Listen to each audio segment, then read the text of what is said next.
If you are a nurse practitioner, a dietitian, or any credentialed professional trying to build something of your own, you already know where the line is in a clinical setting.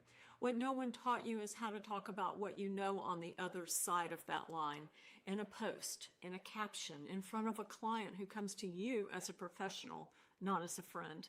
I'm Rebecca Francis. I spent 30 years as a nurse, and when I started putting my own knowledge online, I got flagged more than once.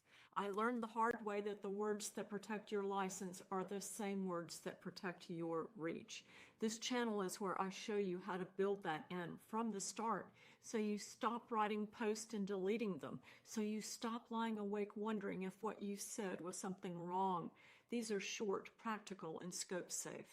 Start with the free 3-question scope check in the description, then subscribe, and let us get what you know out of your head and into the world without putting your license on the line. I'll see you here.